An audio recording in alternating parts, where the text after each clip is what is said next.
है। मुझे तो देखने में बहुत इंटरेस्टिंग लगा। इसका नाम है द जंगल। आई होप कि आपको पसंद आएगा। ड्रामे के स्टार्ट में हमें वॉइस ओवर सुनाई देती है जो कि कहता है, क्या आप कभी जंगल में खो चुके हैं? क्या आप सोच सकते हैं कि यह कितना डरावना होगा? कितना अंधेरा, भूख, ठंड और तरह तरह के भयानक जानवर। और हम एक मैन को क्लब में ड्रिंक बनाते हुए देखते हैं। सीन शिफ्ट होता है। हमें फर्स्ट कैरेक्टर को पियानो प्ले करता हुआ दिखाया जाता है। जब वो पियानो प्ले करता है तब सामती है और वो वुमन उसके हाथ को टच करती है। हम यहाँ देखते हैं कि इसकी भी ज्वेलरी कुछ यूनिक है। वो लेडीज़ उसे पूछती है, क्या तुम्हें कुछ और चाहिए रिटर्न में? और हमें यहाँ उन दोनों का सीन दिखाया जाता है। अब तक हम 3 कैरेक्टर को देख चुके हैं। ये चौथा है। इसका नाम फडोल है। उसे एक लड़की आकर मिलती है। वो कहती है कि मैं विनय की सेक्रेटरी हूँ। मैं यहाँ आई हूँ तुम्हें बर्थडे बकेट देने के लिए, उसके बिहाफ पे। हम फडोल के ईयर में एक न्यू किस्म की ज्वेलरी देखते हैं। कुछ एक स्नेक के डिज़ाइन का है, बहुत अट्रैक्टिव लग रहा है। वो यहाँ एक गर्ल के साथ है।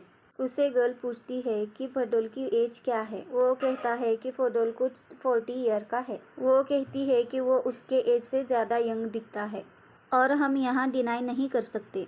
यहाँ एक इंसान कार में से उतरता है। वहाँ एक दो लोग एक इंसान को बहुत बुरी तरीके से मार रहे होते हैं और हमें यहाँ ड्रामा के और एक कैरेक्टर को दिखाया जाता है।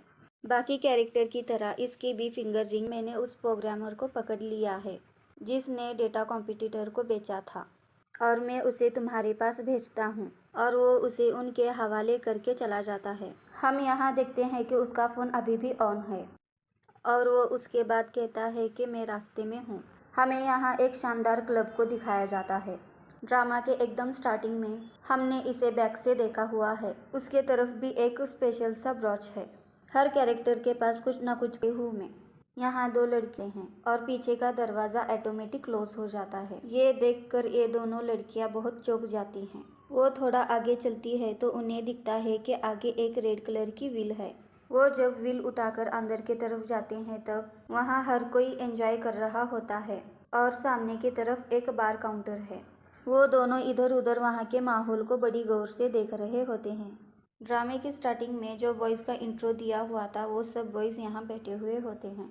पिता जब उन्हें देखता, अब हमें यहाँ 13 घंटे पीछे का सीन दिखाया जाता है।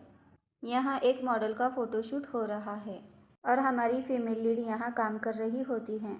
जब वो वहाँ के कपड़े इधर से उधर लेके जा रही होती है तब उसका धक्का कुछ बॉटल्स को लगता है। वो उसके लिए उनसे सॉरी भी करती है और उसके कलीग उसे क्लमजी कहते हैं। यहाँ मॉडल को नेक्स्ट आउटफिट चेंज करना होता है। वो जब देखती है कि मॉडल को गलत ड्रेस दिया जा रहा है तब ये बताती भी है कि ये ड्रेस लेटेस्ट कलेक्शन में से नहीं है। उसमें से एक कहती है कि मैं इंचार्ज हूँ इस कलेक्शन की और उसे मॉडल के सामने कहती है कि तुम्हारी हिम्मत कैसे हुई कि मैंने मिस्टेक की है, और वो उसे वहाँ चुप कराते हैं। उनका जो वो सर होता है टीवीएस है और तुमने ये मॉडल को क्यों दे दी, और वो दोनों सारा इल्ज़ाम गाले पर डाल देते हैं। फाइनली हमें यहाँ इसका नाम पता चला। गाले यहाँ हैरान और शौक में खड़ी रहती है और उसे कहता है कि तुमने पास्ट में एक्सीलेंट जॉब किया है, मुझे तुमसे ये उम्मीद नहीं थी। और गाले यहाँ उससे माफ़ी मांगती है। इरिन जो मॉडल है वो बाय कहने के लिए आती है। वो सबको बाय कहती है और जा रही होती है। वापस मुड़कर वो सर को कहती है कि ये गाले की मिस्टेक नहीं है, उसने तो उन्हें बताया था लेकिन उन्होंने इसके बात को इग्नोर कर दिया। इस बात से तो इन दोनों का चेहरा देखने लायक होता है और हम ऑडियंस के साथ गाले भी उससे इम्प्रेस हुई दिखाई देती है। इसके बाद उन दोनों की क्या क्लास लगती है ये सिर्फ हम सुन सकते हैं। हम यहाँ दूसरे फीमेल लीड को देखते हैं जो कि रिपोर्टिंग कर रही है। वो श्योर होते हैं कि उनकी ये न्यूज़ हाइक पर जाएगी। वो दोनों पीछे मुड़कर देखते हैं तो एक लड़की मोबाइल लिए आ रही है। वो लड़की ये न्यूज़ लाइव रिपोर्ट कर रही है और उसे बहुत से लोग देख रहे होते हैं और वो लड़की हमेशा से उनके साथ ऐसा ही करते आ रही है। वो लड़की तो उन्हीं की कलीग है। माना कि थोड़ा वर्क प्लेस पर कंपटीशन होता है लेकिन लाइफ में एथिक्स जैसी भी कुछ चीज़ें होती हैं और उसका बॉस यहाँ उसके काम से खुश होता है और उसे कॉम्प्लीमेंट भी देता है और उनका बॉस उन पर ही चिल्ला रहा होता है। यहाँ पे 4 फ्रेंड्स डिनर के लिए जमा हुए हैं। जो कि प्लाडो अपने काम से बहुत तंग है यहाँ अपने फ्रेंड्स को कहती है कि मैं जॉब क्विट करना चाहती हूँ।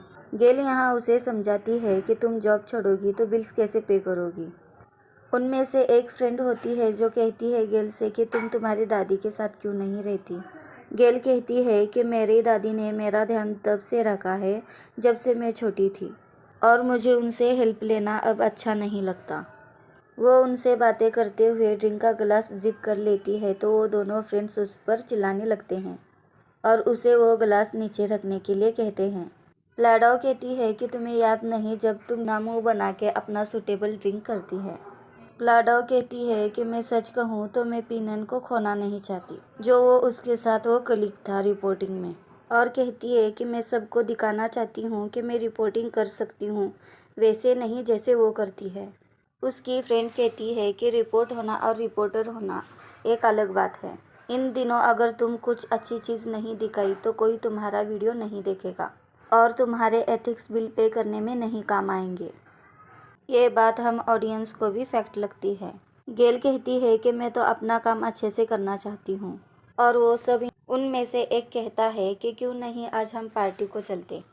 मुझे एक जगह के बारे में मालूम है, मैं तुम्हें वहाँ ले जाना चाहता हूँ। वो एक लेजेंडरी सीक्रेट बार है। वो कहते हैं कि तुम्हारा मतलब है कि रॉन्डेवू, ये पासवर्ड कई बार गेस करना पड़ता है। उस बार की खासियत है द जंगल। वो एक ग्रुप है प्लेबॉयज़ का। वो ऑलमोस्ट हर रात एक साथ आते हैं। वो शिकारी हैं। वो ऑफर करते हैं no love, no commitment, no attachment, only one night stand. गेल यहाँ जहाँ हैरान हुई होती है वहीं प्लाडो कहती है क्या नहीं ये सब बकवास है, हमारे पास यहाँ इतनी चॉइस है तो क्यों हम उन्हें चूज़ करें। No love, no commitment, no attachment, just one night stand. Disgusting. ऐसे बॉयज़ कैसे अट्रैक्टिव और डिज़ायरेबल लग सकते हैं। उससे अच्छा और डिज़ायरेबल तो मेरा एक गोश्त है। उन्हें चुनने से अच्छा है कि मैं ये गोश्त खा लूँ। प्लाडो का फ्रेंड कहता है कि इसने तो सारे मूड का सत्यानाश कर दिया। प्लाडो जैसे खा रही होती है उसे देखते हुए वो उसका फ्रेंड और 1 किलो गोश्त ऑर्डर करता है। प्लाडो जिस तरह खा रही है उसे देखकर गेल हंसने लगती है। मीटिंग का सीन दिखाया जाता है जहां वो सर बता रहा होता है कि हर साल हमारी कंपनी फाइनेंस प्रोवाइड करती है एम्प्लॉयज़ को जो कि एक्सीलेंट काम करता है फर्स्ट क्वार्टर में ईयर के, जो कि वो फाइनेंस होता है डिज़ाइनर कोर्स करने के लिए इन पेरिस में। इस साल हमारा स्टूडियो सिलेक्ट हुआ है पीताई के आउटफिट डिज़ाइन के लिए, जो कि वो पहनने वाला है एशियन स्काई अवार्ड सेरेमनी में। पीताई जो होता है वो एक बहुत फेमस टीवी एक्टर होता है। पीताई के पास खुद का एक डिज़ाइनर है लेकिन वो इस बार आउटसाइड से कपड़े लेना चाहता है, इसलिए वो हमारे स्टूडियो को कांटेक्ट किया है। और वो सर कहता है पीताई जिसका डिज़ाइन सिलेक्ट करेगा वही पेरिस जा पाएगा। पीताई जब एंटर होता है तो सब लोग उसे एक्साइटेड से देख रहे होते हैं, जबकि गेल के हाथों में एक आइसक्रीम होती है जो कि उसके साथ वाली लड़की के धक्के की वजह से पीताई के सर पर जा लगता है। और यहाँ पीताई एंग्री मोड में होता है और गेल यहाँ पूरी डरी हुई है। आपको एक्सप्लेनेशन कैसा लगा ज़रूर बताएं और like my video, subscribe to my channel. Bye bye, take care.